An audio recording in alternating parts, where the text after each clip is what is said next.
The old boarding house on Crestwood Lane was the kind of place people avoided.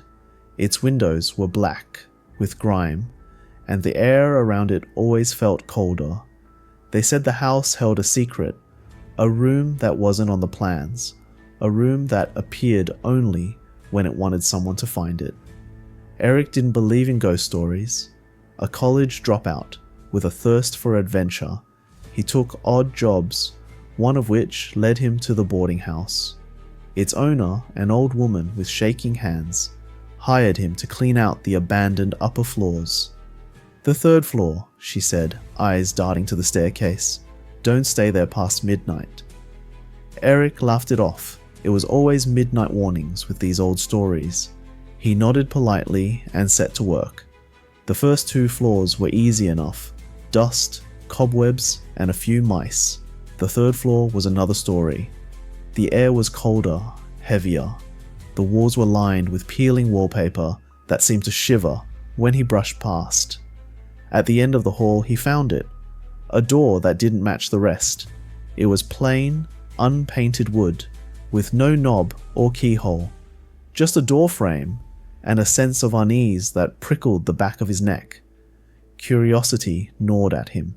He ran his hand along the frame. The wood was warm, pulsing faintly, as though it were alive. A deep creak echoed down the hall, and the door swung open. Beyond was a room that seemed to breathe. The walls were lined with mirrors, each one warped and cracked, reflecting Eric in distorted, impossible ways. The air smelled faintly of burnt wood and something metallic, like blood. "Hello?" Eric called, his voice bouncing unnaturally in the mirrored space. There was no answer, but as he stepped inside, the door slammed shut behind him. He turned, but the door was gone, replaced by another mirror. Panic surged. His reflection grinned back at him, a wide, unnatural smile that wasn't his. He took a step back. The reflections moved independently now, each Eric tilting its head, grinning or staring with hollow eyes.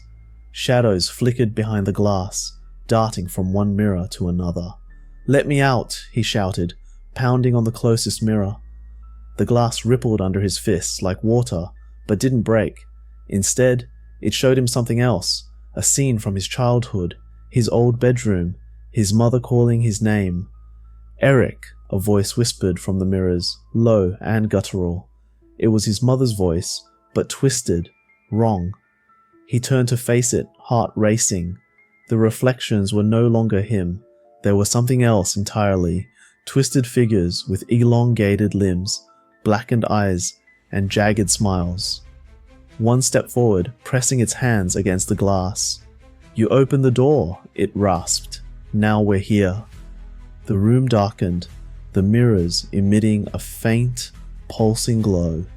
The reflections began to emerge, their forms stretching unnaturally as they stepped out of the glass. They moved like broken marionettes, jerking and twisting, their eyes locked on Eric. He grabbed a piece of debris from the floor, a shard of wood, and swung at the nearest figure. It shattered into black smoke, but the others pressed closer. Whispers filled the room, a chorus of voices taunting and pleading. "Why did you come? You can't leave. Stay with us." Eric backed into the center of the room, the figures circling like vultures. His breathing was ragged, his hands trembling. One lunged, clawed fingers grazing his arm. Pain shot through him, hot and searing. Blood dripped onto the floor, and the whispers grew louder, more frenzied. "Enough!" Eric shouted, swinging the shard wildly. It struck one of the mirrors, shattering it into pieces. For a moment, the figures recoiled, their forms flickering. Realizing his only chance, Eric began smashing every mirror he could reach. Each shatter sent the creatures into a frenzy, their movements more erratic. The room seemed to scream, the sound reverberating through his skull. With the last mirror, the room began to collapse. The walls crumbled, revealing an endless void beyond. The figures screamed as they were pulled into the darkness, their forms dissolving like smoke. Eric bolted for the place where the door had been. It was there again, glowing faintly. He threw it open and stumbled out, collapsing onto the dusty third-floor hallway. The door slammed shut behind him, its edges vanishing into the wall. When he looked back, there was no sign of the door, just a blank stretch of wallpaper. Eric didn't wait to find out more.